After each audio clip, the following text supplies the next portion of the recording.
Barry Benson. An idealistic honeybee who has the ability to talk to humans. Has recently graduated from college and is about to enter the hive's Hunex Industries honey-making workforce with his best friend Adam Flayman. Barry is initially excited to join the workforce.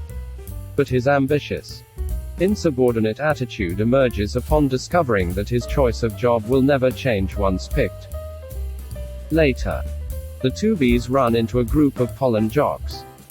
Bees who collect pollen from flowers outside the hive.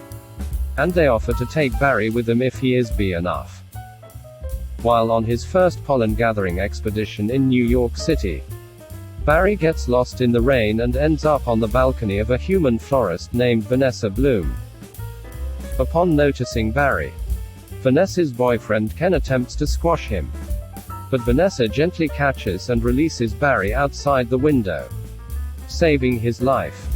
Barry later returns to express his gratitude to Vanessa, breaking the sacred rule that bees are not to communicate with humans. Barry and Vanessa develop a close friendship, bordering on attraction, and spend time together. When he and Vanessa are in the grocery store, Barry discovers that the humans have been stealing and eating the bees' honey for centuries. He decides to journey to honey farms, which supplies the grocery store with its honey.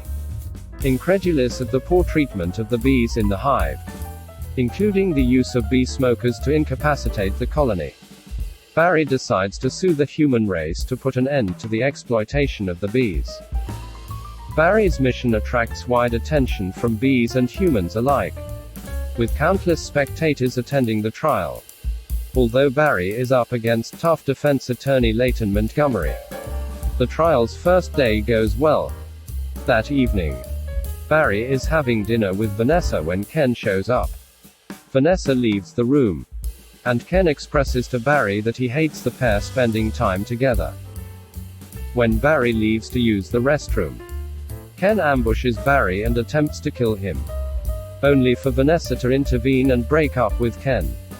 On the second day at the trial, Montgomery unleashes an unrepentant character assassination against the bees, leading a deeply offended Adam to sting him.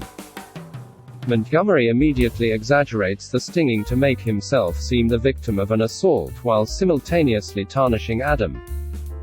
Adam's actions jeopardize the bee's credibility and his life. Though he recovers, Barry wins the trial by exposing the mistreatment of bees to the jury, using the smoker to prove his point. This tips the scale on the bees' side. After losing, Montgomery cryptically warns Barry of the problems he's caused. Hunex Industries stops honey production, putting every bee out of a job, including the pollen jocks, causing all the world's flowers to fade without any pollination. Before long, the last remaining flowers on Earth are being stockpiled in Pasadena, intended for the last Tournament of Roses parade. Barry and Vanessa travel to the parade and steal a float, which they load into a plane. They hope to bring the flowers to the bees so they can repollinate the world's last remaining flowers. When the plane's pilot and co-pilot are unconscious, Vanessa is forced to land the plane. With help from Barry and the bees from Barry's hive, Barry becomes a member of the pollen jocks, and they fly off to save the world's flowers, restarting the bees' honey production. Later on, Barry runs a law firm at Vanessa's flower shop, Insects at Law, which handles disputes between animals and humans.